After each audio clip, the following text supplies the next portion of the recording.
In this tutorial we're going to be creating a contrail effect akin to like a high altitude airplane. For this particular one we're going to be dealing a lot with particle flow, and we're also going to be creating like a generic cloud atmosphere background just by using some nested procedural maps. So first things first, let's have a look at some of the reference material. Now what we're using is some of the shots that I've taken of one specific flight path, of a plane that passed overhead. So let's just drop some of these in. Let's have a quick look.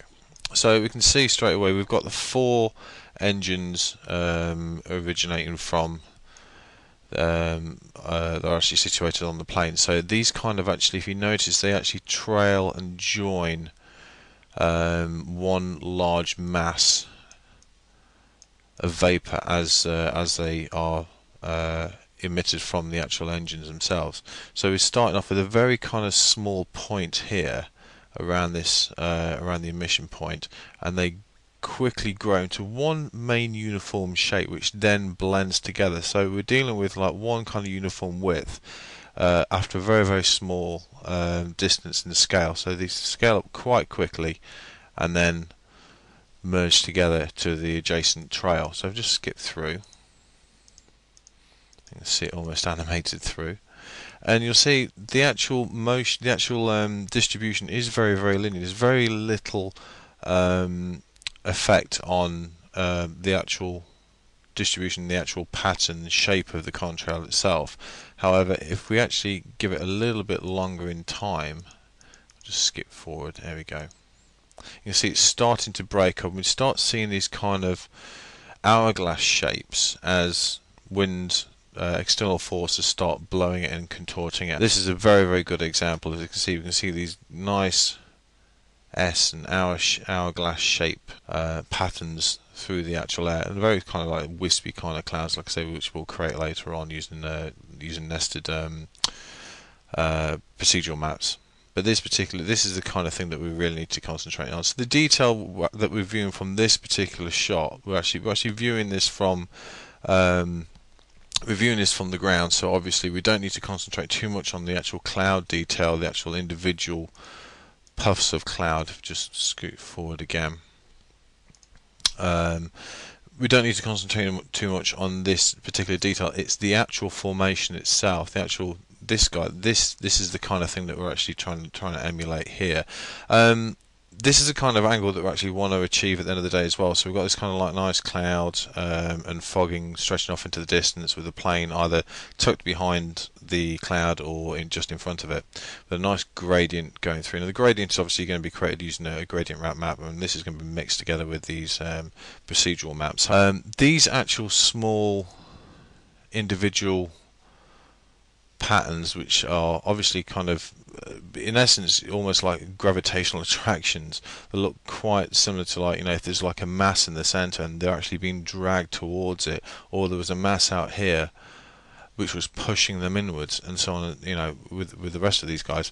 That is actually that's actually the actual method that we're going to be using. We're actually going to be using a system within the original system. So we're going to we've got these original trails which are being emitted from the engines, and we're also going to fire an additional event within the main system. So therefore every like 10th particle is going to be used to actually distort the trail. So therefore the original event can basically call on the secondary event using a keeper part operator, and that will basically cause the actual trails themselves to distort and contort and deform to suit this particular shape.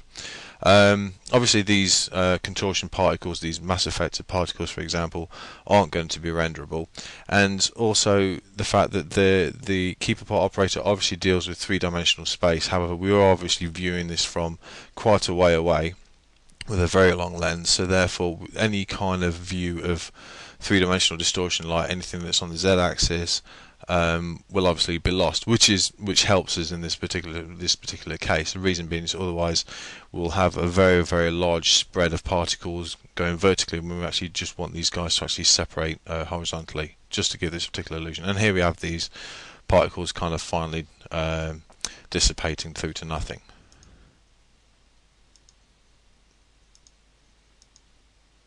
Okay, just quickly before we actually start jumping into the scene, I'm just going to dive into one of these movies and just drag this across here. Hopefully this will update. There we go. So this is again the same kind of angle, the same kind of shot that I shot overhead. So you can see as the particles dissipate. So actually, I'll just drag this back here. So they start out from two main points, and they actually kind of merge together and blend together. Just scoot forward a bit, and also their distribution, their dissipation is quite uniform. However, you do get these kind of collations. Actually, I'll just drag this out a little bit more so we can see that a little bit in more detail. So we get these nice kind of collations of smoke and of vapor, which is again something else that we need to simulate. Again, this can be actually used by a keeper part operator that is going to reference another subsystem. Let's just load another one in. This is actually a really good example. You can actually see this. We're not actually going to create this in the tutorial, but look at this guy here. We've actually got the shadow cast by the plane, which is casting onto the cloud beneath it. This guy here. It's quite interesting. So you can see the distribution starting out really thin and then widening out quite quickly, and then gradually scaling out and dissipating and collating together with adjacent puffs of cloud, adjacent vapor. Just quickly skip forward and see it's these kind of like very small collations which make up this effect overall. It gives it realism at the end of the day when we actually come through to putting it into our 3D software.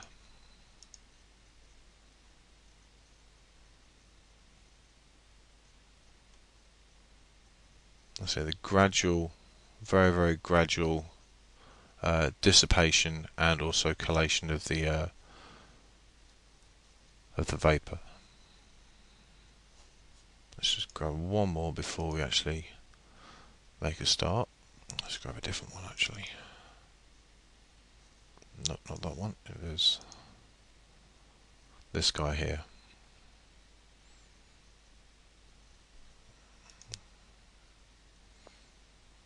Again, you can see the very fast, very kind of gradual dissipation of the contrail. This one is actually at higher altitude than the other plane, so therefore this is actually dissipating in a different pattern to the other one.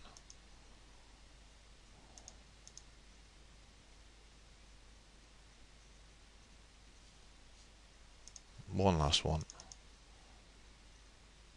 Here we go. We can see this kind of like these winds which are affecting the shape of the contrail here.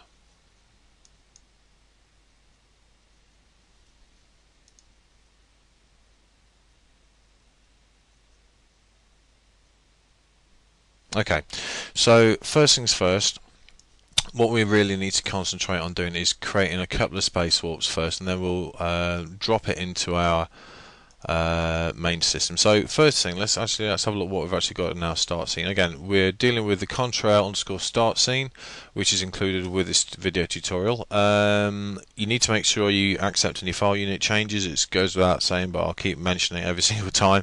So a lot of the questions I actually got through on the previous editions were a case of the unit scale is incorrect, the particle system isn't working as designed, the procedural maps aren't right. The reason being is more than likely because you haven't actually clicked on the panel which loads up if you're basically dealing with a different file unit setup with your default 3ds Max scene. You need to make sure that you accept the file unit change, so whatever units you dial in this particular tutorial, you get exactly the same ones in your own scene. So, with that in mind, soapbox rant over. What we have originally in this start scene is a 500 frame sequence. If I just scrub through, we have this tiny little plane which flies through the scene, and we have a camera which has got a noise controller assigned, so we have a very kind of slight handheld effect. This is actually introduced by using a list controller, a rotational list controller here, one of these guys. So if I just bring up track for you, you can actually see it in action.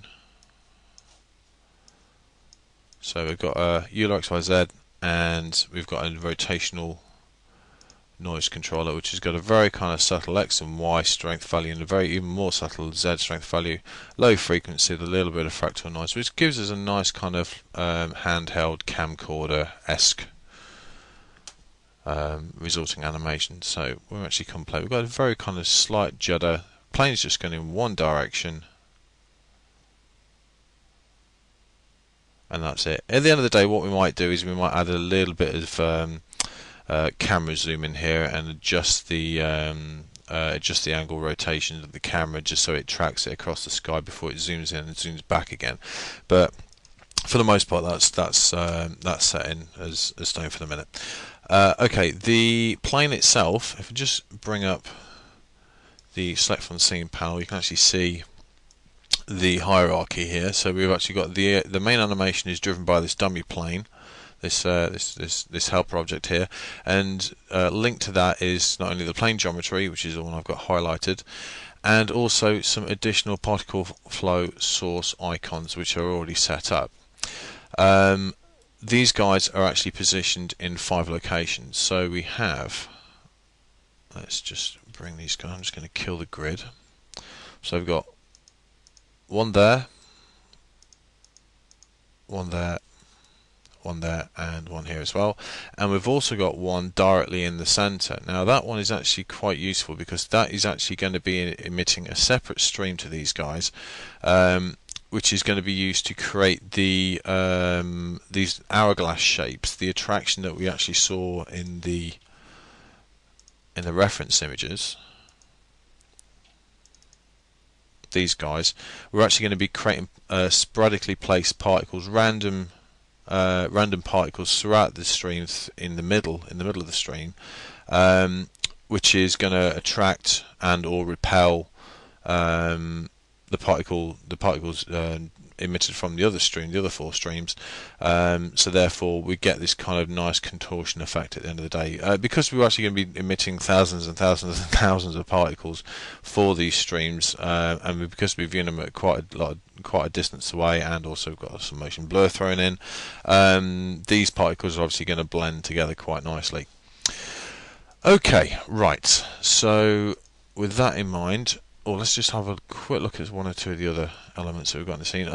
We've also got a standard skylight, which is just got a generic blue colour for the sky colour. We don't actually have any shadows in this particular scene. We've got nothing turned on in this render group here, and also we don't have anything turned on in this light over here. We don't actually have the shadows turned on, but we do have a pretty decently high multiply value, just a standard white light here, and the material that's actually assigned to the aircraft is this generic plain material, which is just a simple grey diffuse, pretty high specular level, relatively low glossiness to give you a simulation of lacquered metal, relatively high reflection, which is simply using a blue color swatch on the side. I've left this ray trace map in here just in case you want to enable it later on, if for example you decide to drop in additional environment maps and so on and so on. So this ray trace map will actually reflect these guys when it comes to render time. However, to save render times, I've actually got this turned off. I would advise you to leave it as is at the moment. Reason being, it will obviously reflect the particles by default when it actually comes to render time, which will obviously increase your render time substantially.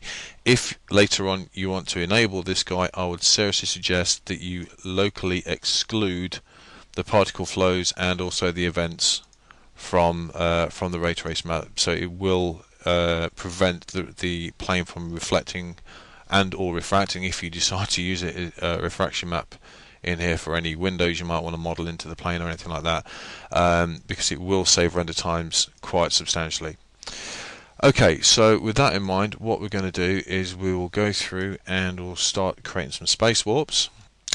Right, so the first space warp we're going to create is this initial wind, so let's just drop that into the top viewport. Now the reason we drop it into the top viewport is even though that we're actually not going to have any force here, I'm just going to drag this back here. Even though we're not going to be using any force, it's always good to create space warps in the top viewport. The reason being is because they actually then point in the correct direction. Like for example, if we're creating a gravity in the top, it will therefore point downwards. If we're basically creating a wind, it will point upwards. So therefore, let's create this wind space warp. I'm just going to drag this back to frame 0. Make sure you're back at frame 0 because we're going to be dealing with some particle systems in a second. Okay, so drag this guy out. And what I'm going to do is first off I'm going to call that wind large, so wind underscore large, and also kill this force value so the particles aren't being blown upwards. We obviously need turbulence in there, so let's set that guy to 1. We'll add a frequency of 1 and we'll drop the scale right down to 0.005. Now what that basically will do, we'll create a large distortion in the particle shape.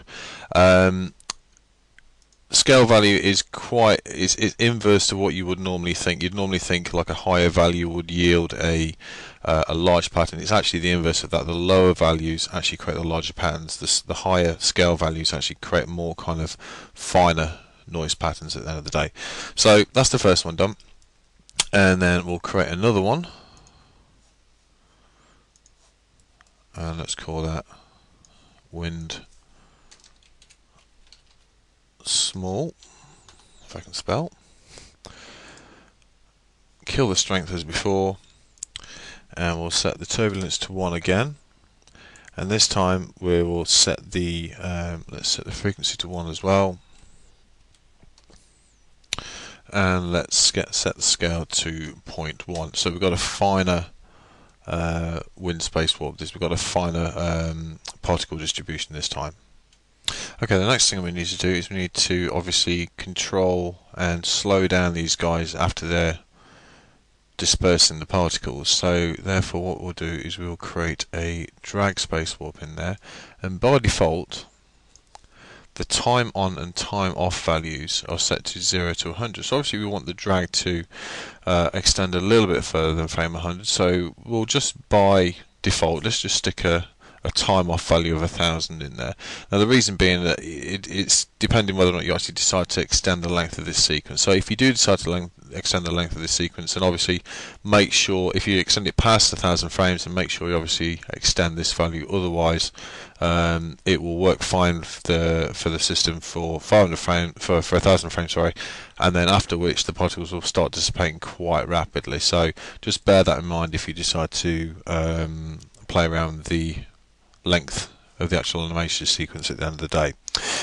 Okie dokie, right, so that's pretty much how space warp's set. So all we need to do now is actually jump into particle flow and start setting up some of our systems. Okay, so what we'll do is we'll jump into particle view, and here we have the 5 systems that we have that we've got set up and linked to the dummy object in our scene, which is obviously corresponding to the jet engine placement and also the middle of the plane that we're going to be using to break up the actual shape of the jet.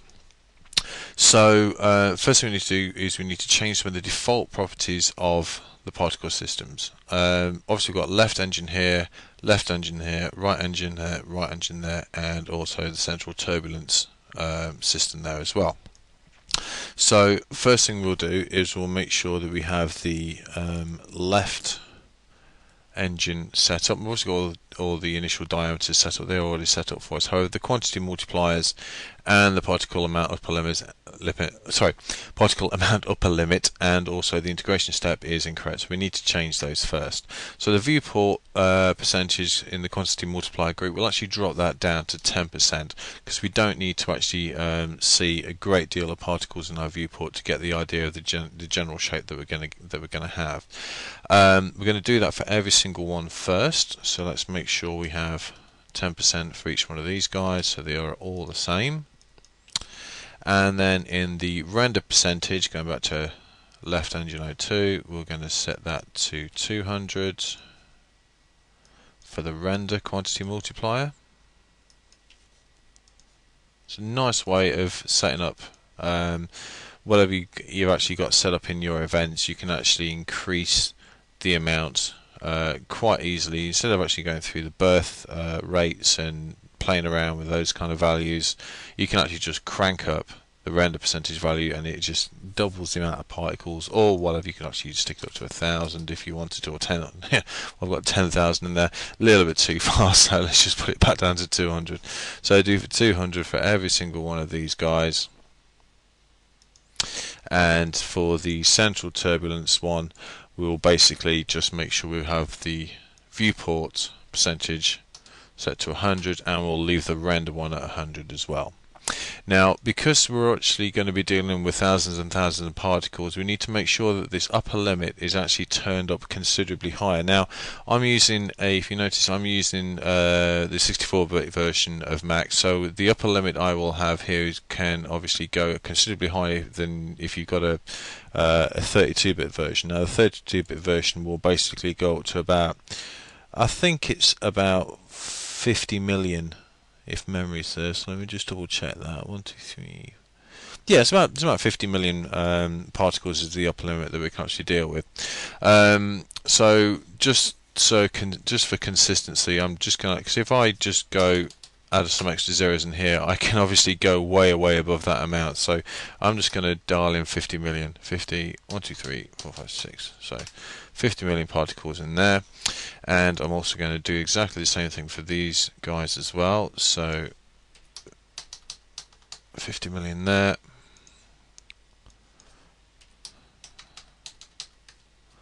$50 million there.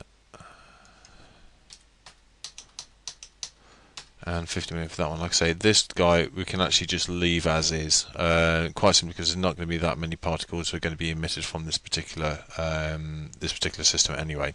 However, we do need to go through and make sure that the render integration step is also set to frame for every single one. The reason being is because we don't need that much particle accuracy, i.e. we don't need to deal with collisions or anything like that. We are going to be dealing, however, with keep apart operators, and the least amount of integration steps we can actually have for keep apart operator, because we're dealing with quite a fair few of them, the more stable the system will be in the long run. So now what we're going to do is we're going to create some of the particles in the system. So just drag out this birth operator here, and we're going to wire up each one of these guys. So we have particles emitted from every single engine, and rename this event. Let's call that Contrail streams. And obviously we won't be able to see any particles in the viewport yet. The reason being is because we don't actually have a position icon within this Contrail streams event yet. So let's just drop that guy in there as well, and it's basically going to be emitting the particles from the volume. So therefore, there we go. So we've got 4 particle systems, 4 streams, each being emitted exactly at the same time. So we've got because everything's feeding into one event, each icon is exactly the same as the other one. So therefore, there's no kind of unique positioning for each one. However, because we're going to be dealing with wind space warps and also keep apart operators later on, this distribution will obviously break up. It's also going to break up even further. The reason being is because what we're going to do next is we're going to randomize the actual birth amount of the particle. So first thing we need to do is we need to make sure that the actual length of the particle,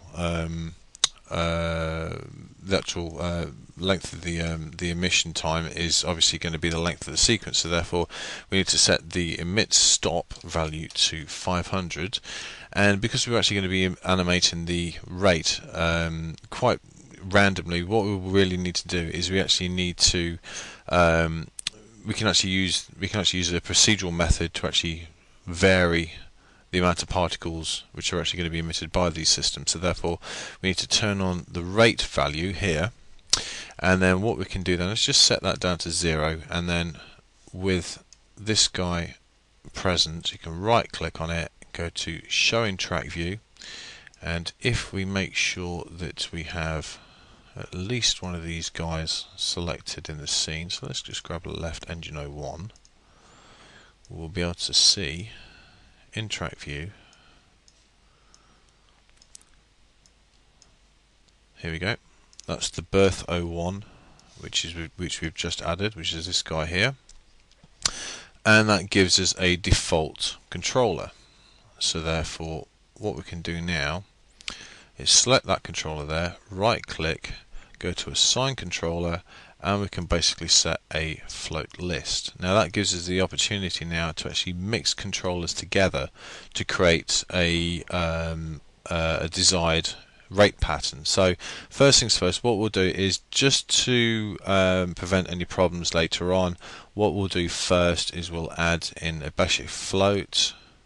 So we can actually add a start value in here if we need to, if the procedural values are basically nudging in the negatives, or if we actually want to boost the amount but still keep the actual random pattern. So with that in mind first, obviously that's just going to sit there at 0. You can see that dotted line there. That, because we actually haven't dialed in any values in here, you can actually draw keys in if you feel like you really need to. The next one we're actually going to introduce excuse me, is a waveform float. So let's just drop that in there. So that's going to add a random value. I'll just drag this across here and just scrub through. You can see how this is obviously breaking up now, but obviously that is way too uniform at the moment. So what we need to do is obviously break that up even further, and to do that we're going to actually add two waveforms within this controller. So the first one, let's just set the let's just play around with these values. Let's just drop the period value down to 2. So that's obviously going to just drag this guy back in here. I'll just change that back so you can see exactly what's happened there. So originally it was, I think it was 10 to start with, if memory serves, and then drop that back down to 2. You can see the period change in the track view, and we'll actually set the amplitude. And before I do that, I'm just going to drag this guy back. You notice this is actually redrawing as I'm zooming it back. It doesn't actually redraw it very, very accurately, basically because Max's the track view is obviously updating as I'm scrolling back and forth. Unfortunately, it's a common problem, so you kind of have to guesstimate it at times. So let's just set the amplitude value to 1000. You'll see that stretch right up. And what we also need to do now is make sure that the value is obviously above 0, so that is going to therefore nudge that guy straight up there like that. So I'm just going to make sure this is centered. Okay. And the next thing we can do is obviously drop in another waveform in there. So let's just add another guy in there. And then this one, what we're going to do is we're going to offset it slightly. So okay, so what next thing we'll do is we'll set the period, we'll drop that down to 5. So you can see the actual overall waveform has now changed. The amplitude, we're actually going to drop that down to 50. We'll set the vertical bias again so it's greater than 0, so we don't get any negative values down here. Okay, so that will break up overall our overall waveform pattern. Alright, now to add some additional random values to it, what we'll do is we'll add in an additional, I'm just going to close this guy here, I'm going to add in an additional noise controller in here, so add a noise float in there, and you see that breaks it up straight away. So these, if we just actually make sure we can see our graph and controller at the same time. So what we'll do is we'll increase the frequency so it breaks it up quite considerably. Let's just see, have a look at this in our viewport. Okay. The strength we're actually going to, this is the actual amplitude of the noise waveform. At the moment we've only got it down to 5, so it's quite low. If we actually look at the overall pattern, which is this guy here, because this is the result of all of these controllers summed together, the actual breakup of this waveform isn't a great deal, quite simply because this strength value is very, very low. So if we just increase this strength value, if I increase it up to 600, you'll see it straight away update, and make sure that again the value is greater than 0. Again, it lifts it off the ground. And then what we'll also do, just to add some additional randomness to it, we'll increase the roughness value to 1. So when we actually come through to scrubbing through this, you can see the breakup pattern in our particle system. Again, bear in mind this is only 10% of the total amount. What I'll do quickly, don't do this because it might slow your system down. I'm just going to increase this particular guy in the viewport up to 200, and you should see, here we go, nice breakup patterns. I'll just change that to dots as well.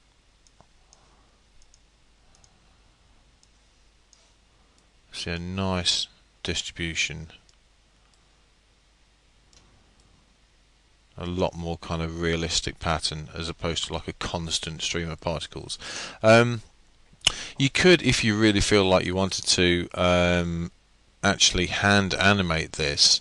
2 ways to do it is obviously by hand animating the this rate value here, or what you could also do is you could even set up a motion capture controller within this rate value and then animate the positioning of your mouse to basically animate the streams. Obviously that's going to bake in a fair amount of keyframes, so it's a lot easier to go through and actually control the entire setup by using track view at the end of the day. So just pull that back up. Where are we? Contrail streams, birth, rate. There we go. So the resulting noise pattern is generated from the waveform, the noise flow, and if you want to increase it even further without affecting the actual waveform and the noise that we've introduced, to lift it off the ground even further, you can literally just add in additional keyframes into the Béchet flow, and that will obviously be superimposed on top of the waveform, or be summed together with the waveform and the noise flow, so obviously lift the result further higher up than 0. Okay, so that's our initial values set up. So what I'm going to do is I'm just going to drop that back down to 10. So make sure you've got that set the same, and we'll carry on actually designing our system. Okay, I've dropped it back to frame 0 to make sure that anything that we obviously create next, like for example the keyport operators, are set in our system first before we actually start scrubbing through. Now this next particular stage, like I say, we are dealing with a lot of keyport operators, so therefore the system may become unstable and may crash. Reason being is because the particle placement is derived from not only the position of the plane and the icons, it's also dependent on the actual positioning where you placed your space warps here, these guys. If you move it from there to there, for example, it will obviously adjust, because we're actually dealing with turbulence values here, we're dealing with X, Y and Z coordinates of position of the space warp. It will basically distort the particles slightly differently. So because I've just literally just dropped these into a specific position, not obviously used a X, Y, Z coordinate value, your results, your distribution pattern will look different to this one. That is basically without a doubt. So bear that in mind. If you do find that you're obviously resulting in crashes when you're basically scrubbing through the system, even though we're obviously dealing with a low value of particles in the viewport, if it comes to a point where when you're rendering the particles literally disappear, readjust the position of these guys or change the seed values in the position icon, and you basically try and re-render again. Unfortunately, it's an issue with the keeper part operators. Reason being, it's a brute force method of testing for particle-particle interaction. So it's a necessary evil, but unfortunately, it's something we have to deal with.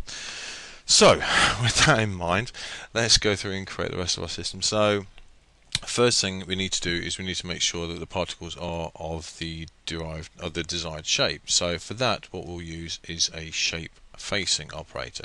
Now these guys obviously need to make sure that they're looking directly at the camera, so let's make sure that we have this look at camera / object non-button highlighted, and then we'll literally press H and then choose the camera object in the scene.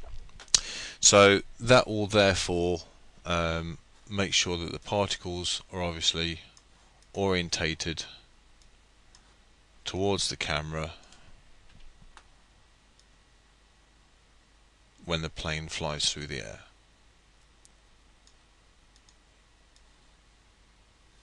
Now the sizes themselves, if I just change this to geometry, you can't really see them. The reason being is because they're obviously too small by default, so we obviously need to increase the size of these guys. So let's just up them to 100. Let's just see exactly how that's looking. That's not looking too bad. So let's reorient these guys as well. So we'll basically set the orientation to random, so it does obviously break up the rotational angle of these guys. I'm just changing to perspective viewport here. I'm just going to zoom in to make sure that these guys are of the right size.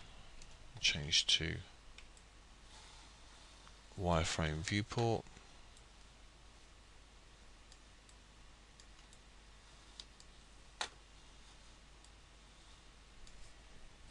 Yeah, they're about the right size. Okay, so let's go back to camera viewport, and we'll actually leave this value as is. That's about the right size. So next thing we need to do is we need to obviously remember in the reference material we actually saw the size of these guys actually grow from the engine. So we need to basically scale these particles up to about 100% roughly after about this particular distance here. So with that in mind, what we'll do is we'll drop in let's drop in a shape operator in here. Sorry, a scale operator, and the actual icon in this particular one has obviously decided to change. So what I'm going to do is I'm just going to close that. I'm going to reopen particle view. There we go. Redraw has been completed. So I'm just going to center that in there. So what we'll do now is we'll set up the animated scale. So the type I'm basically going to use for this example is relative first, and I'm going to set the animation offset key in. I'm going to set that to by particle age, and then what I'm going to do now is I'm going to animate the scale factor of this operator over a period of about, let's say, about 15 frames or so. So I'm going to do scrub back to here and then go to about frame 15. Auto key is actually set to off, and then I'm basically going to change this the default key tangent curve. I'm going to change that to, I'm just going to change it to a standard standard Bachet curve, and then turn auto key on. Sorry, I'm basically going to set this guy down to 0 by basically setting the scale factor down to 0. Click on auto key and then set this to 100. I'm also going to set the scale variation up to about 25%, so it's not only animating the scale but also the variation as well. So when it actually comes to scrubbing through the sequence, you can see straight away that these particles actually scale up. I'll just change quickly again back to perspective viewport so I can scale in, sorry, just zoom in quickly. You can see these guys scaling up over a very short period, short distance, and which results in a nice pattern that's akin to what's in the reference material. Okay, with that scale set up now, what we can do is we can now, if you notice actually going back to the reference material, I'm just going to pull this guy back up again and just navigate back to our Contrail reference and just have a look at one of the movies in here. You should be able to see there's a bit of a negative, obviously there's a thrust kicking in going down this particular length. I'm just waiting for my hard drive to obviously kick in. So just reload that guy in. Obviously as the jet is being emitted from the rear of the engine, so therefore we need to create a negative directional flow coming out the back of the engines. So with that we can go back into particle flow and drop in a speed operator. What we can actually do is we can actually copy this rate controller that we've set up here into this speed value here. So if we make sure that we've got, let's just go back to the camera viewport. Okay, yeah, actually let's go to the top. Let's go to the top viewport, and I'm going to select this left engine here, right click, go to the curve editor, and then select this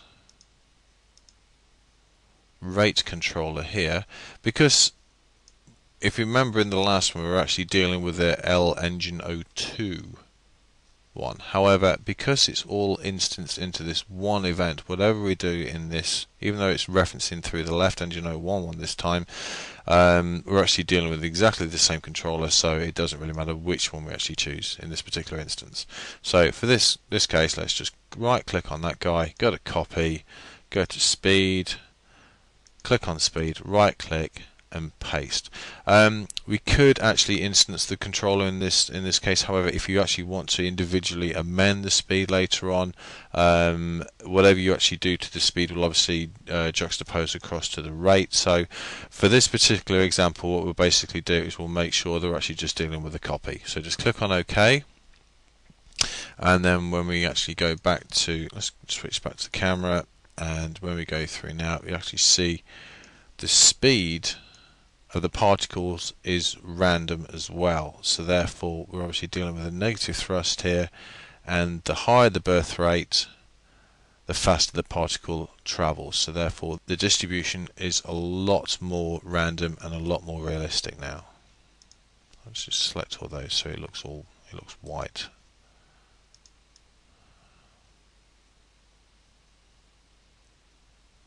So you see some of these particles are obviously passing over others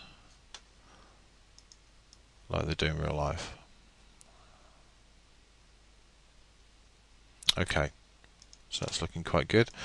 So the next thing we need to do is we need to start affecting the actual shape of this trail. So obviously it's very, very linear, very, very straight at the moment, so obviously we need to break that up. So to do that, first thing we'll do is we'll drop in a force space warp in there, and then add in, we're going to actually add these guys in individually so we can actually control the influence values here independently. So first thing we'll do is we'll drop in this wind large one, and let's drop this influence value right down, because if we just scrub through, you'll notice straight away that this is being broken up quite a lot. So we're just going to drop this guy right down to 50. So it literally just fragments it very, very, very subtly. Okay, and then let's do it for the next one. So add in another force space warp, sorry, another force operator, and then drop in the wind small. And this time what we'll basically do is we'll have a slightly higher value. We'll actually increase that to 75%. Well, obviously decrease it down, but it'll be a higher value than the original one that we've got set there. So scrubbing through, it's literally to break up the linear pattern here, so we don't get the particles in a direct straight line. Even when we're actually dealing with the keeper part operators, which obviously is going to create this kind of hourglass shape at the end of the day, we obviously want these particles to be kind of staggered, which is what these guys are actually going to be doing at the end of the day. They're actually going to be breaking it up and creating these smaller patterns as the time progresses. You can see this these guys starting to spread out a lot more now. There we go. You see this guy breaking up over here to create the, let's just pull one of these reference images back in. We're literally creating this kind of spread out here, otherwise we'll end up with the entire system looking very, very linear, very refined like this. We actually want to spread them out a lot more and have kind of random distribution patterns, like, you know, we've got this line here, and also these large dusty patterns here as well. So that's the kind of thing that we're achieving with these two space warps. Okay, we've got those two set up now, so what we'll do is drop back to frame 0, and first is let's just go back into particle flow, and I'm going to drop in a keeper part operator in here. And for this particular one, we actually want these guys to basically to attract to each other in specific clumps. So for that, what we'll do is we'll actually set by default, this particular operator repels particles from each other. However, in this instance, we actually want them to attract. So therefore, what we need to do is, instead of using a positive force value, which creates a negative, creates a repulsion, we need to use a negative force value. So we're using a value of negative 100 here, which will therefore cause the particles to attract to each other. So input that. Remember, dealing with particles at frame 0. The reason being is by default we're actually dealing with the current event. This is not what we're actually going to be using at the end of the day. We're actually going to be using a separate event to affect these particular particles, which we'll create in a second. The acceleration limit here, we actually want to drop that right down. I'm actually going to drop that down to 20, and the absolute size, the core radius, we're actually going to set that right down to 0, and then the fall off zone we're actually going to increase to 100. So it's basically going to be the width of the particle. The particle, if you remember, is actually set to 100 as well. So therefore, the particle's attraction is going to be between 0 and 100 of the distance between the center of the particle and the actual outside radius. So therefore, we're going to get small clumps of particles for this, guys.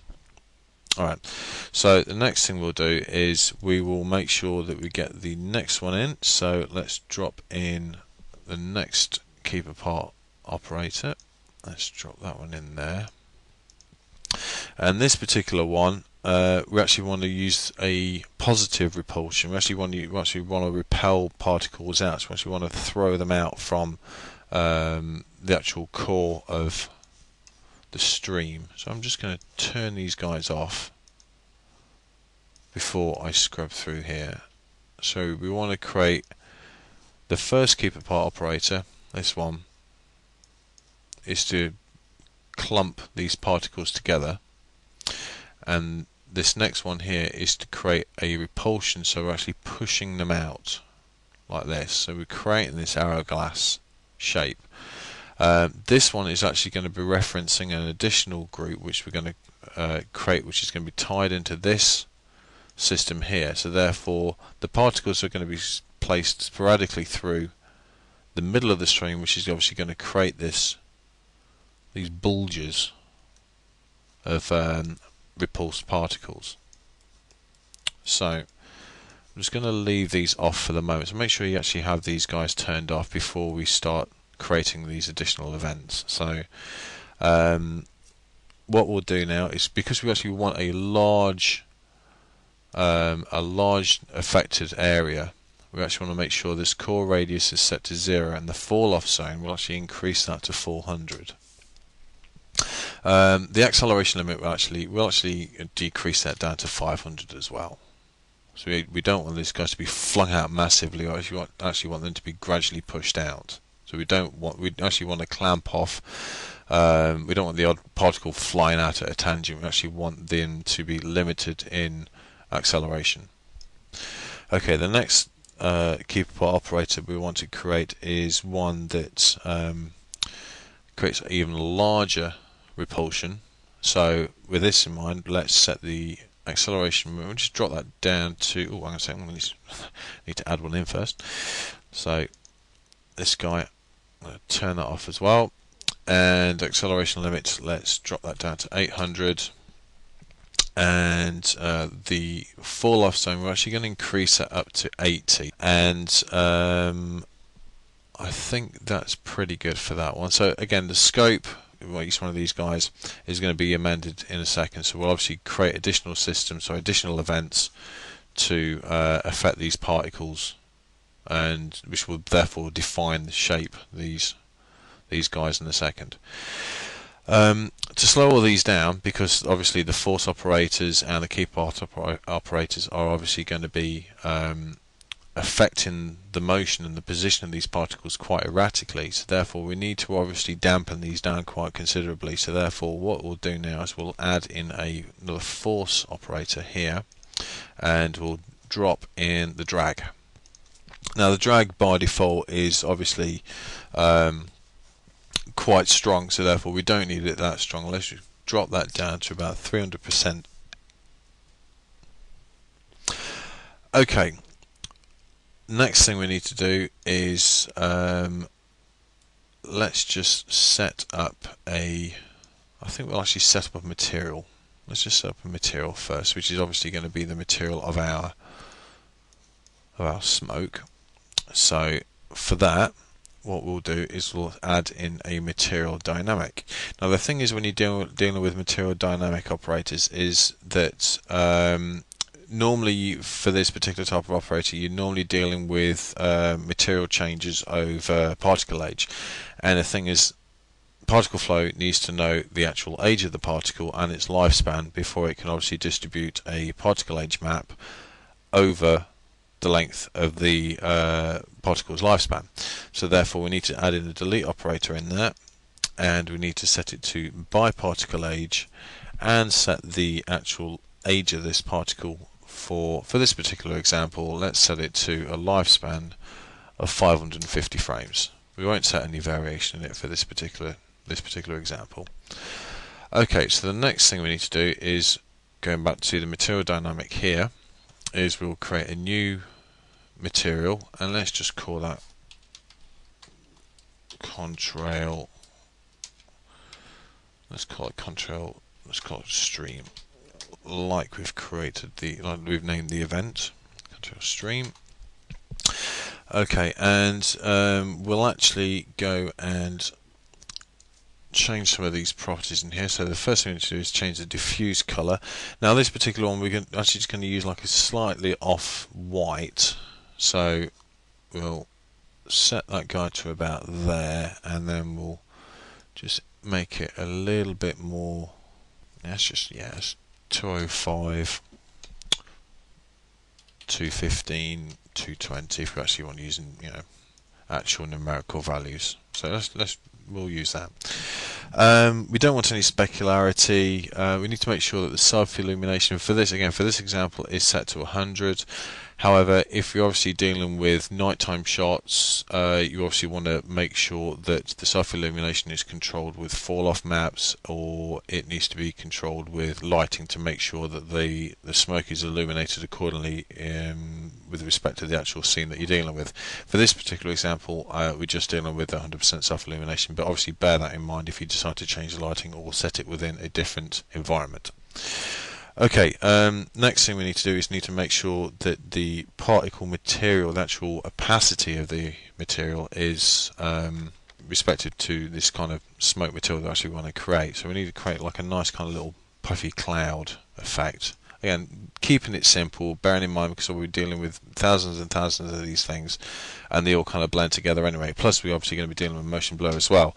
So we just need a kind of generic puffy cloud that, because we've obviously also got this in the shape facing operator, we've also got a random rotation in there as well.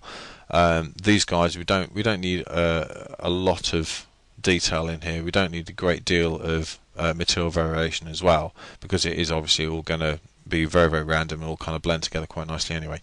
So let's just create a mask map first, and let's label that. Let's call that Contrail mask, and then let's drop in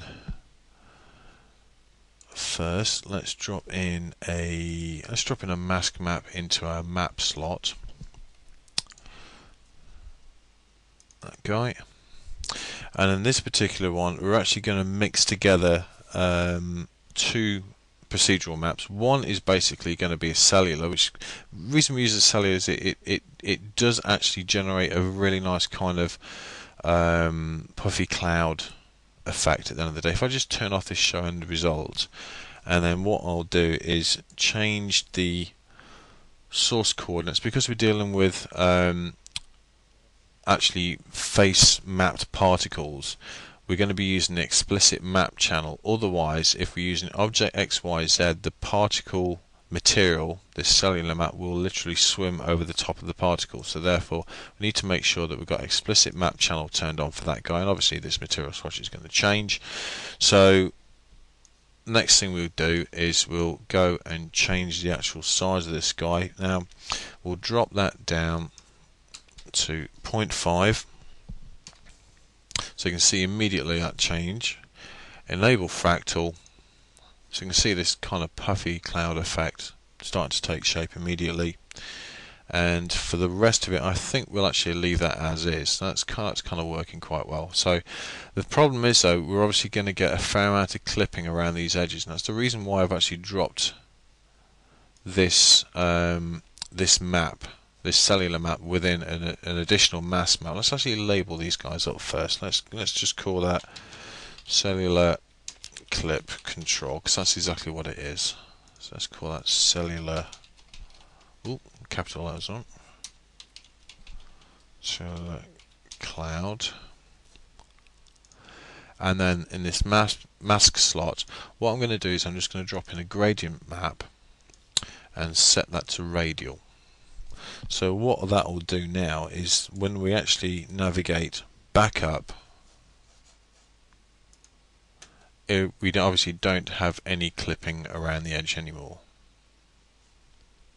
Okay, now the reason we've actually dropped that within here is so that we can actually animate the opacity of the overall puffy cloud map that we've just generated here. And to do that, what we're actually going to use is a gradient ramp map.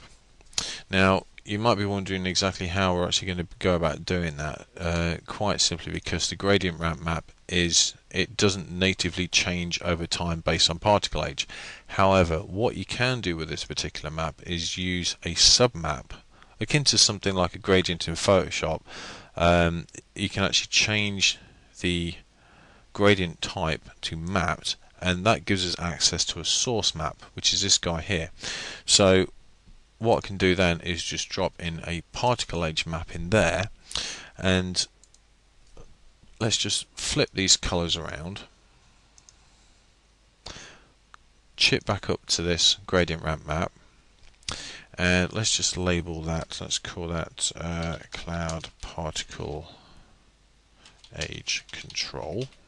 don't really need. Let's just label this guy as well. So let's call that cloud particle age, and that's the age, and that's the control. Actually, no, I've got the wrong way around. Let's call that particle age control, and that particle age. So apologies about that, but that's got it the right way around. So that's controlling this, and this is obviously the main age that drives this guy. Okay, right, so the next thing we need to do is we need to make sure that we design the gradient accordingly. So what we'll do first is we will set up this gradient ramp design here. Now we don't need these particles to be very very opaque. Otherwise it will literally, because the sheer amount of particles that we're going to be dealing with, they need to be quite transparent. So this, bear in mind, is not the actual opacity of the particle as a whole. This is actually the age of the particle. So we're dealing with, because what we've done is we've actually swapped over the these colours, so therefore the white is basically over this side, and therefore black, which is basically driven by this guy, which is obviously at the death, is obviously at this end now. So therefore what we need to make sure is that the particles over at this end are obviously fading in, like in our reference material here. Let's just pull some of these guys up. So they're basically fading in around this area around here, and then fading out gradually overall. Let's just Windows just decided to act up a second. It's okay. And then overall these guys are obviously fading out gradually over time. So therefore what we need to have is this guy is set to black, which it is, and then this guy here can obviously be relocated all the way up here to about position 97 or so, by which point the particles will have scaled right up, and then set the colour at position 100. We'll set that to 0 as well, set that to totally transparent, so they fade in over time as the particles grow in size to this particular point here, about between about position 97 and 98. And then for this particular RGB value, we'll actually set these to round about, let's set it quite low. It just wants to be something like 15 for the value. So they're very, very transparent, but not totally transparent. Okay, so that is pretty much our material setup. You won't see a great deal in the material swatch, however our end result will look a bit like this. Alright, so in essence this particle age map is controlling this gradient ramp map, which in turn is masking out this mask map here, which is in turn nested, has these this cellular map, which is using a gradient, a radial gradient, to prevent any edge clipping, and that is all getting fed into this material dynamic.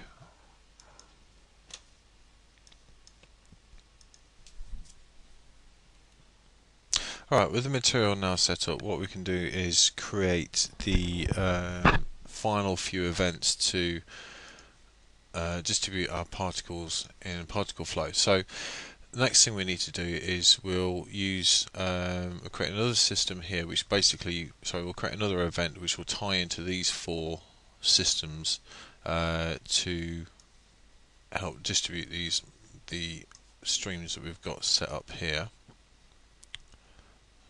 Okay, so the first one we'll do is we'll just create a new birth event, and again wire in every single one of these guys. Do it that way. Did that join in? I believe it did. Yes, it did. That needs to go into there, and that go into there as well. And this particular event, we're going to call it, let's rename it, let's call it Contrail collation. Same deal as before, we need to make sure that the emit stop is set to 500, and for this particular amount we're actually just going to use the amount value here because it's going to break up quite evenly, so we'll just have that set to, we'll set that up to 250. So in essence every other frame we're going to have a particle. Okay, so position icon we need to drop in there as well. So we've obviously got particles being born, so you can see these ticks being born as we scrub through. Okay, and same deal as before, we need to use some of the same properties as we've got in this Contrail stream so that these ticks follow the same kind of trajectories as the original streams. So what we'll do is we'll make sure that we use the same speed and the same force space warps. So copy them, right click and instance them across.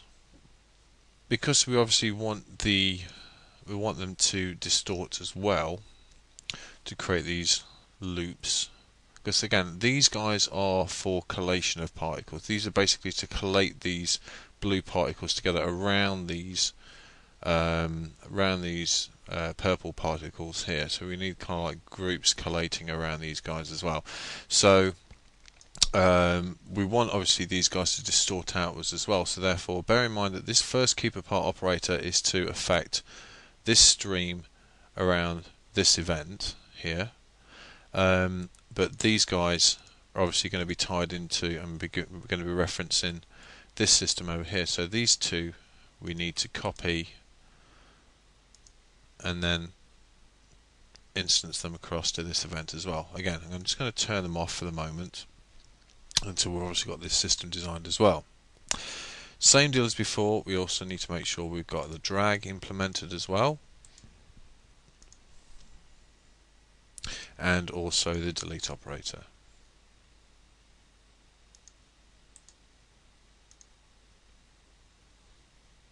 Even though we're obviously not dealing with any material in this particular instance as well. So bearing in mind that obviously because this particular system we don't need to be renderable, let's just select that, right click on it, go to properties and make sure this system is not renderable.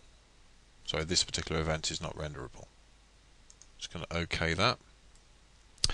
Okay, so now what we should have, if we just turn on this keep apart operator here, because we don't actually have the correct event implemented in the scope. Right, let's make sure we've got the correct event selected. So select the Contrail collation, and now when we scrub through, I'm just going to stop that a little bit further on.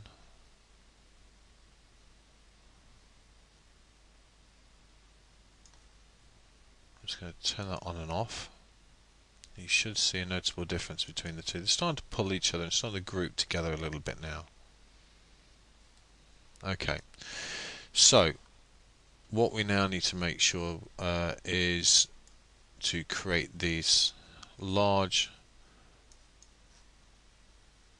hourglass shapes within our trail. So to do that, I'm just going to flick back to camera viewport and go ahead and design the other two events for this central turbulence. So for that, let's just create a new birth event, first one, and then wire that up.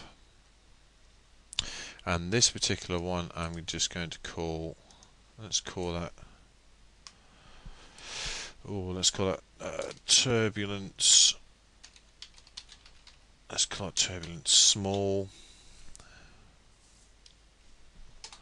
and then we'll create another one as well. Actually, this time I'm just going to drag that out, and this one I'm going to call turbulence large, and wire that up as well.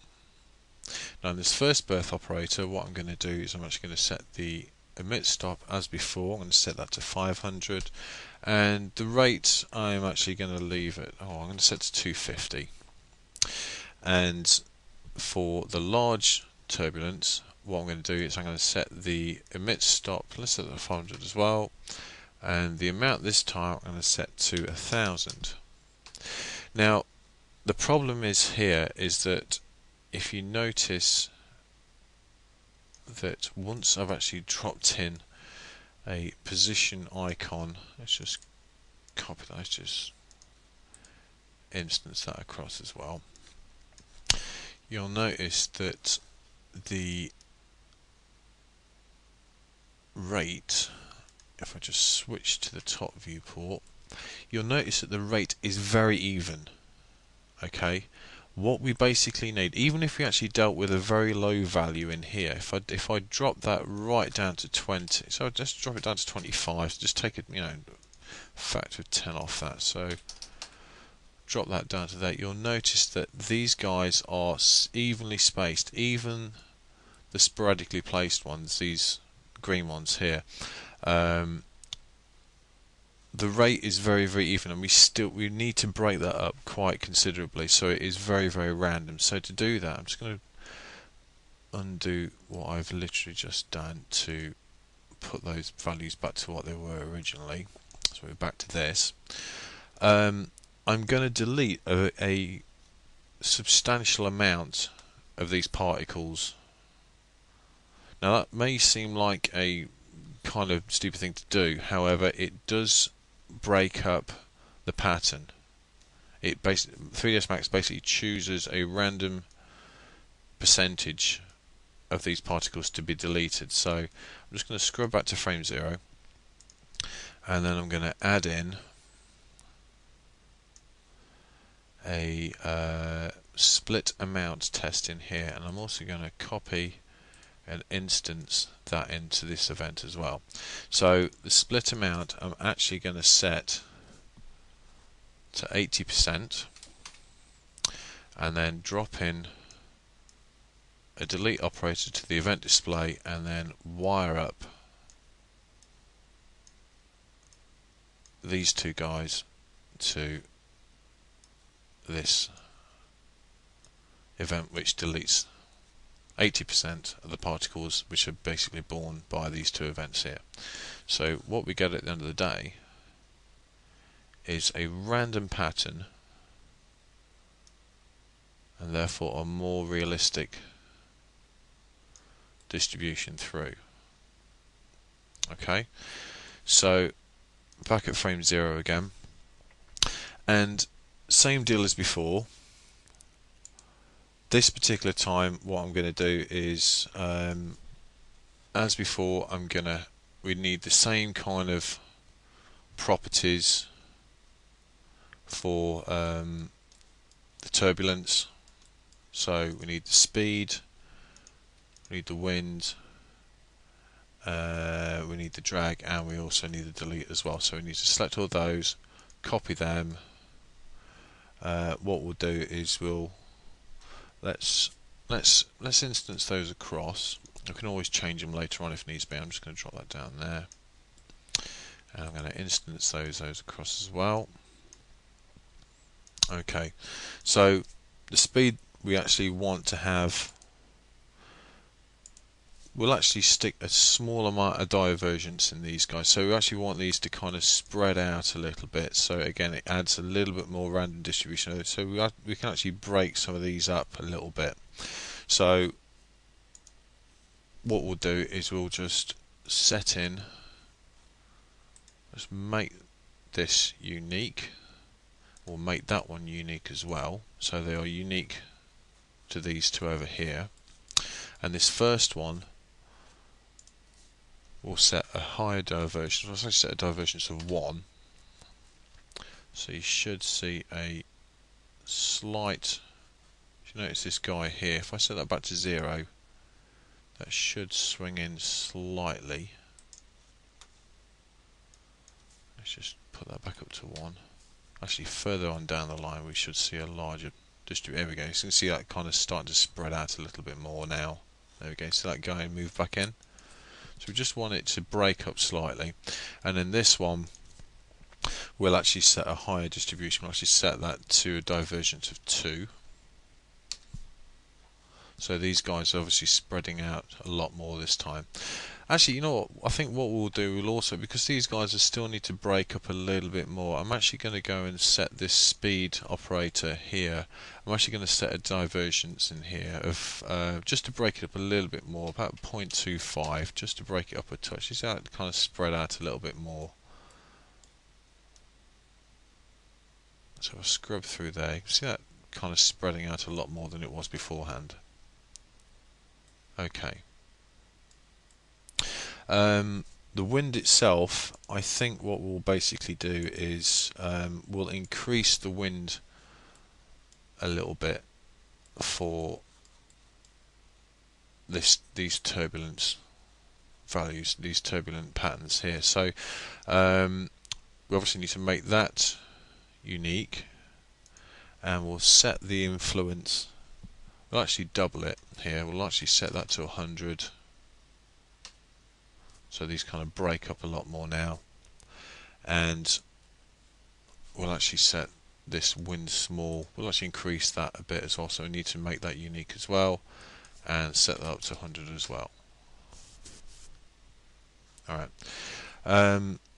drag, I think I need to make that unique and then drop that down to 200.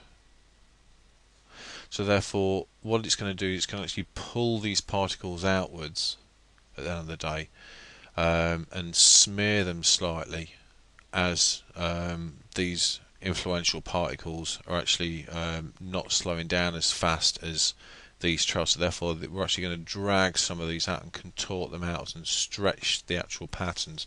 So at the end of the day, we're actually going to get something like this. So you can see how these guys are actually been stretched and smeared outwards. That's the kind of thing that we're actually trying to achieve here by tweaking this particular value. Same principle with these large, with a large distribution, which is these kind of guys over here. This larger pattern. These are the smaller ones we're kind of dealing with. These are the larger ones here. So for this particular one, what we'll do is we'll let's actually set the wind's influence quite high, so make that unique, and I'm going to set that up to 500. So that's pulling these guys right out now. Same deal with this wind small. We actually want to pull, we actually want to drag these guys right out, so make unique again, and let's really crank that up. Let's set that up to 500 as well, so it kind of breaks up kind of like a nice kind of more natural pattern at the end of the day. So let's just pull that back. Alright, last thing that we need to sort out here is let's just amend the drag again, dropping that down. Actually, what we can do, I can just copy that and instance that across to there, and then get rid of this old one. And the final thing, a couple of final things actually. One is we obviously need to make this entire system non-renderable, so we need to go to the root here, turn that off,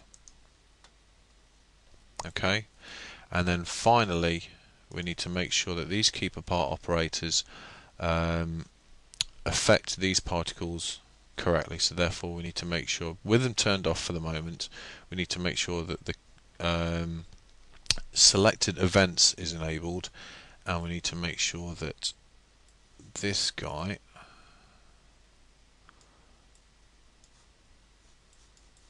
this one here is affected by turbulence small, and then this one is affected by turbulence large. Now obviously they're not being affected at the moment, quite simply because I haven't turned them back on. So before I do, I'm just going back to frame 0, turn these guys on here, turn them on there, move that out of the way a second, and let's just have a look at the resulting pattern. So you can notice straight away that these guys are obviously displacing these outwards. We've got these purple particles which are collating these streams together. If I just switch back to camera viewport and just scrub through gingerly,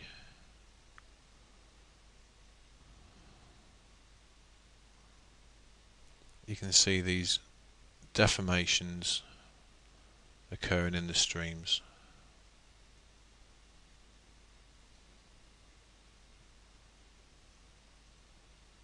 Okay, so this is the kind of pattern that we should be ending up with now. Notice that the two streams which originated from each side of the wings are obviously merged together nicely now, and we've got this nice kind of collation together. Obviously bear in mind that this is not exactly the same pattern that you're actually going to get at render time. You will get a slightly different pattern at render time. Reason being is because we're only viewing a smaller percentage of what actually is going to be renderable at the end of the day. Okay, so what we now have is obviously a decent distribution pattern.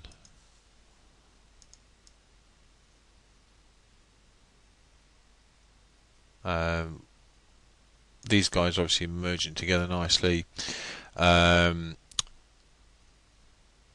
We've got the nice resulting displacement of the blue streams, which obviously the actual contrails obviously need a render time, and also if we just pull particle flow back up, what we can obviously do is, if you want to increase the density of the actual streams itself, you just need to go through and amend the quantity multiplier. You don't need to basically go through and start messing around with the birth controller here. Okay, so let's just actually, first things first, let's just go through and make sure we've got motion blur applied to all of these systems here. Obviously we've turned renderable off on this guy, so let's just hold down control and grab every single one of these, right click, go to properties. You'll notice that this is actually grayed out even though it's not totally grayed out. Reason being is because obviously we've got this control collation event which we actually turned renderable off, so we need to make sure we've got image motion blur turned on. Okay, that, and then if we scrub through, let's just say about, let's do it quite early on, and I'm just going to render out a single frame. You don't need to do this unless you really want to. I'm just going to render out a single frame. This is going to sit for a second while the particle positions are being calculated. I'll drag this back into this window, and you can see the opacities fading in. We've got nice kind of collations of particles occurring here.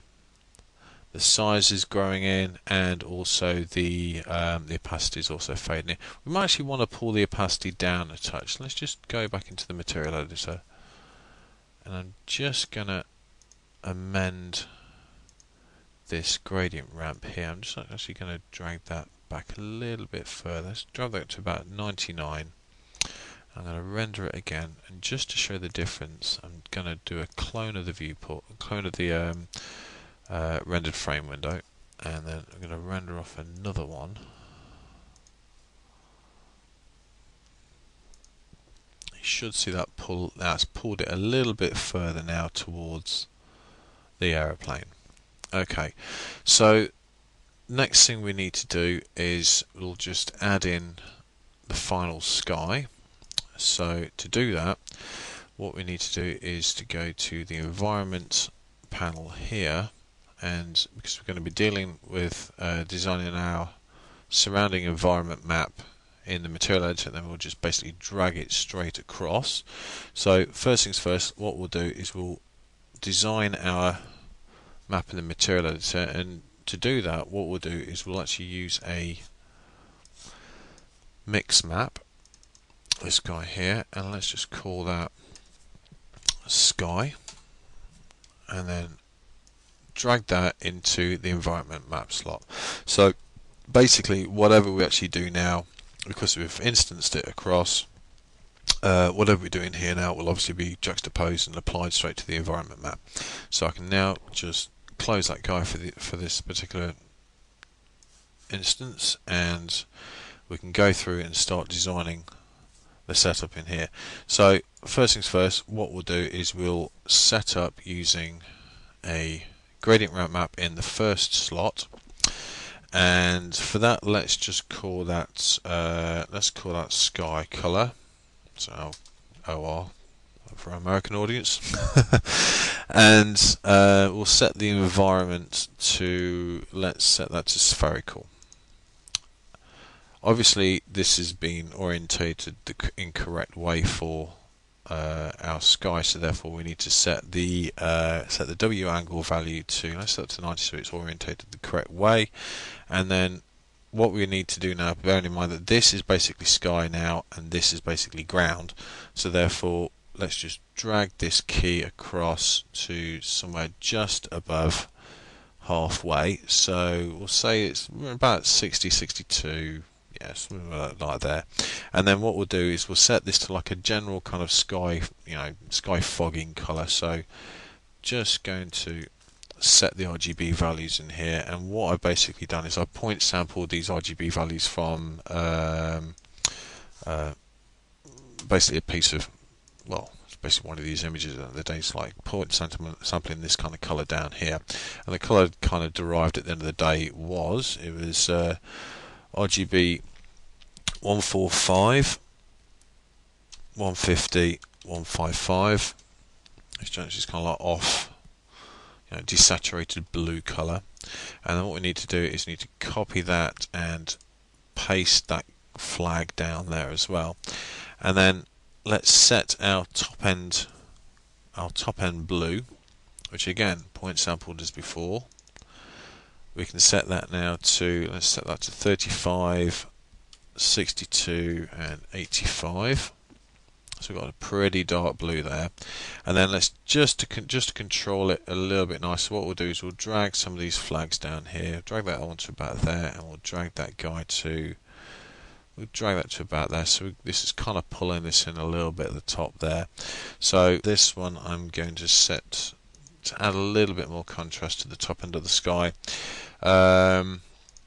Let's just set this to, let's say 63, 90, 115, that'll do.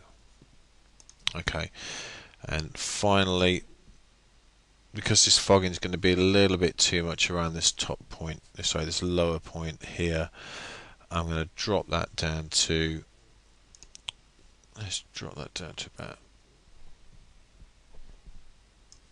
90, 93, 120, 140. So that should bring that in a little bit nicer down there now. Okay, so we can actually see this in the viewport. What I'm going to do is change the background of this viewport, so we can actually see what's going on in here. So if we go to View, Viewport Background, and then use Environment Background, enable Display Background, click on OK, and then because we've obviously got this guy in here, it's now being viewed in a viewport. So we can see exactly what we've done. You can see this change as I move this around. The kind of fogging effect. The reason I've increased this, so technically our ground should be like here, but because of the camera angle, I've actually increased the ground level. So that's almost finished. What we need to do now is we just need to add some clouds in here. Reason being is because what we're going to do at the end, we're actually going to tighten the camera, we're going to push the camera in a bit and animate the camera a little bit around. So we want some sense of motion in there, because obviously we're not going to be able to see anything apart from the plane moving around. It's going to look a little bit odd if we don't have anything to fill the frame as well as the plane and the contrail. So to do that, what we'll do is we'll design our cloud effect within this second color swatch, and then use an additional map within this mix amount slot to produce the blend in between the two. So first things first, what we'll do is we'll actually copy this sky color across, because what we've actually done is we've actually set up a lot of the parameters already in here. So let's just copy that across there, and then we'll go in here and rename that cloud color. Oh, sorry. And this time we will make sure that our colors here, we'll actually leave these guys as I said. What happens is the clouds kind of fade into this this horizon color here. So because obviously our original sky color is this kind of like off blue on the horizon, we obviously want the clouds to kind of fade into that. If we actually have white for our clouds all the way through, we're actually going to have clouds kind of superimposed over this horizon. They're not going to fade, they're not going to blend through, so I actually want them to blend through nicely. So what I can do then is just bin all of these guys here, and then just change this flag at position 100 and just set that to white. Alright, obviously nothing happening in the viewport yet. The reason being is because we've got actually nothing in our mix amount slot. So let's just drop that in there now. So in this particular slot, what we want to do is we want to add in well, we basically want to add in a let's add in a mix map, because we need to blend some stuff together. So add in a mix map in there, and let's call that cloud blend.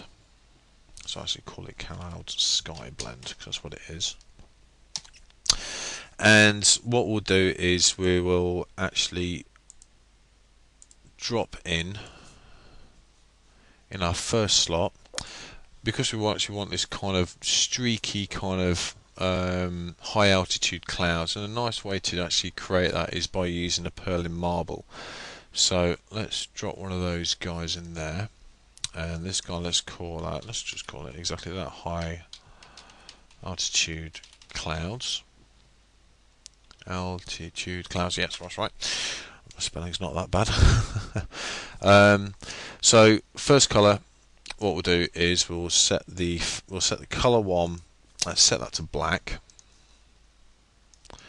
and then color 2, we'll set that actually to set that to a pretty off-white. The reason being is because obviously you don't want these clouds to be very, very opaque. You notice straight away, you can see this kind of low intensity color passing through. Now, the reason being is we're actually just using grayscale information resulting from this mix map here, which will control the blend between the two. The colors are not important.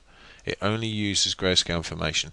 However, just for safety, just make sure that you can, when you actually come to the scene, you don't get confused later on. We're actually just going to bin the color here. So let's just kill the color straight down from there. So what I'm going to do is I'm just going to increase it a little bit as well, so it just kind of makes it stand out a little bit more. Size I'm also going to increase. Let's just move that out of the way. Let's just okay that. Size I'm going to increase. I'm actually going to increase that up to about 150. Straight away in the viewport change, and the amount of levels, to add some extra detail, I'm actually going to crank that up to 10.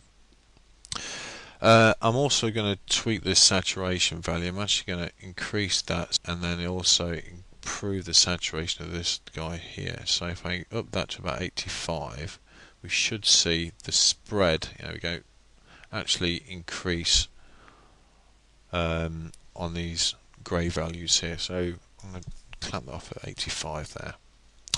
Now what I also want to do is I'm going to just add I'm not overly happy with this initial distribution here, so what I'm also going to do is I'm just going to offset this slightly by, let's offset it by about 25 units. So we've got this kind of, there we go, got this nice piece of detail. The reason being is because I want to concentrate on this area here, because obviously as we're going to crash in on this plane here, so we want to see some detail in the cloud as we're actually zooming in.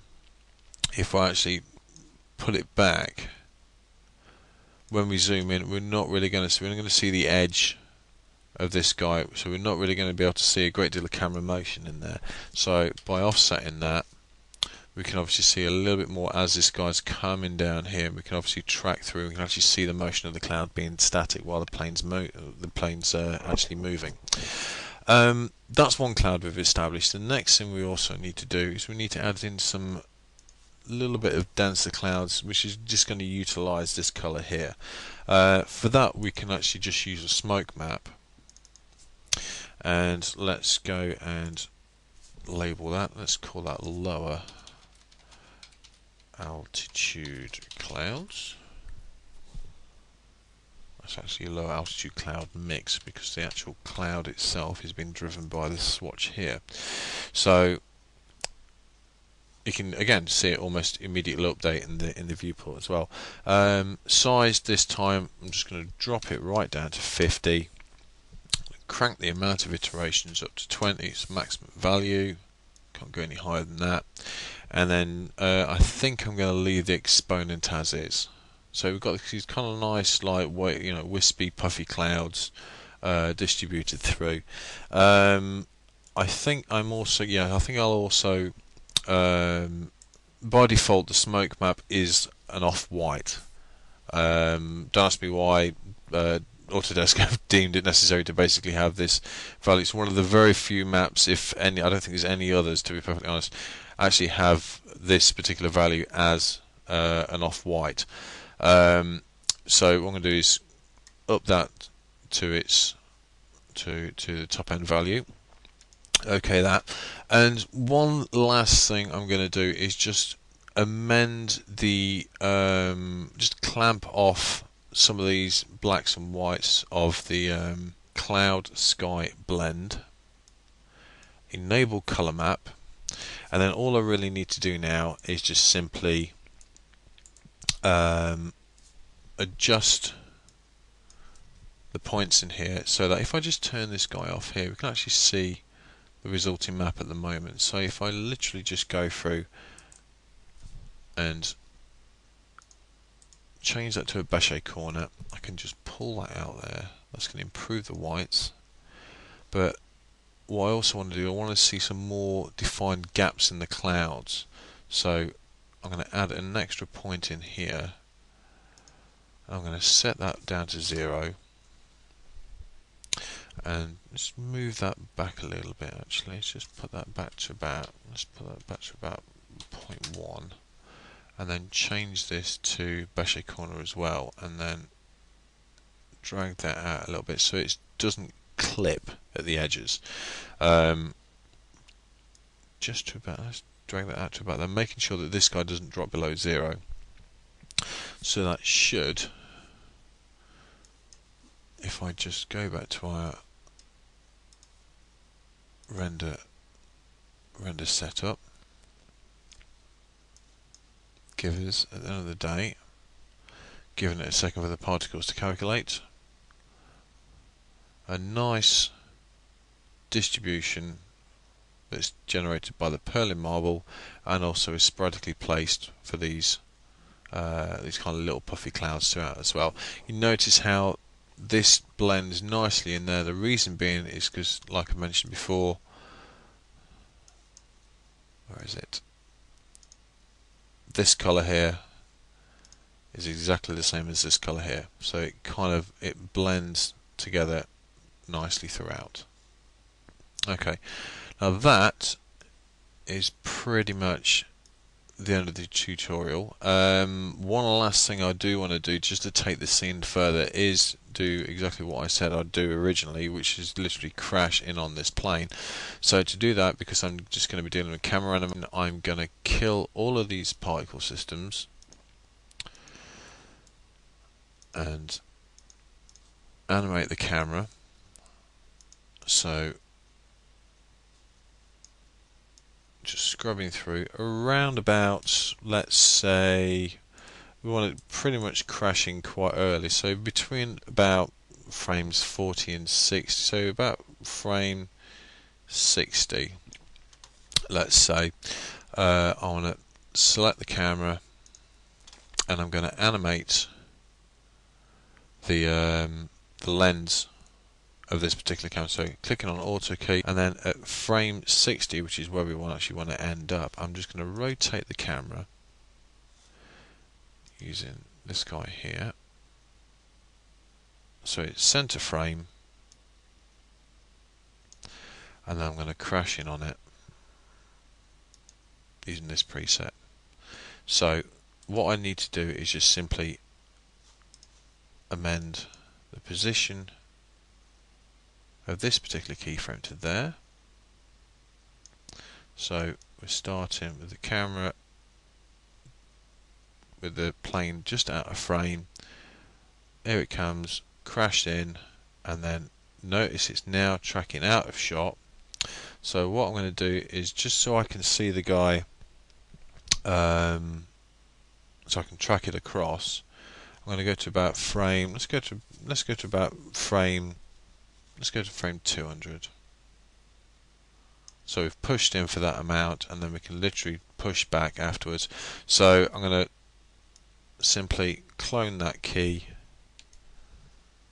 and I'm actually going to set that to 220. So by frame 220, we've actually pulled all the way back. But obviously, I need to make sure that this guy's centered in the middle of the viewport here. So obviously we don't want to go in and straight out again.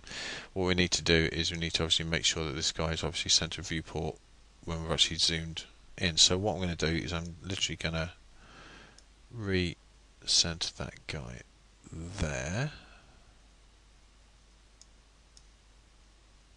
There we go, that'll do. And I'm just going to copy in track view FOV values. Copy that. Oh, there we go. Hold down shift. Drag that across to there, and then fine tune it over there. So when we actually get to frame 200, so we start off, plane out of shot, comes in, camera notices it, crashes in, tracks across with it, zooms back out, and then shows the rest of the trail as the plane exits frame. Last thing to do, obviously, go back. We'll re-enable all of our systems.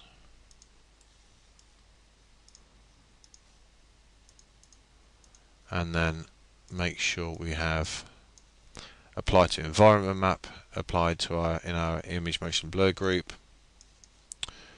I'm going to set active time segment to 0 to 500 frames, set an output frame, set an output render directory, so let's just call that Contrail, and I'm going to set a bitmap sequence render and render out the entire sequence.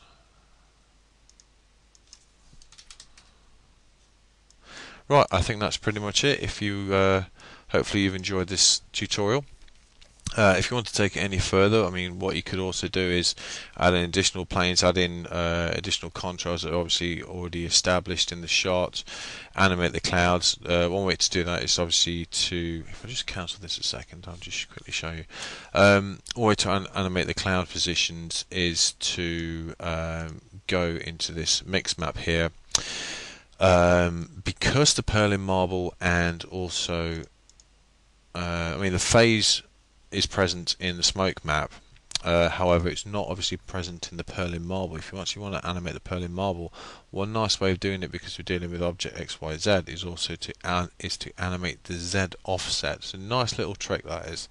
You can actually do the same kind of thing with this smoke map. It actually does yield quite a nice result in favour of using a phase. So you might want to kind of, like I say, animate the offset of that. You might also might want to animate the offset of the clouds itself. You may even also want to add in shadows into the actual plane as well. The plane model itself is very, very basic. you know, it is a given. This is basically obviously a tutorial. So if you want it production ready, then obviously I would seriously suggest obviously using a better plain model at the end of the day. You also may want to amend the materials here, add in some, you know, airline decals or anything like that, to add in some additional detail to the shot. Throw in some post effects like film grain contrast, throw the sun in, like some nice kind of volumetric lighting coming across or streaming through the clouds. Go to town with it, hopefully enjoyed it, and I'll see you in the next one. Cheers.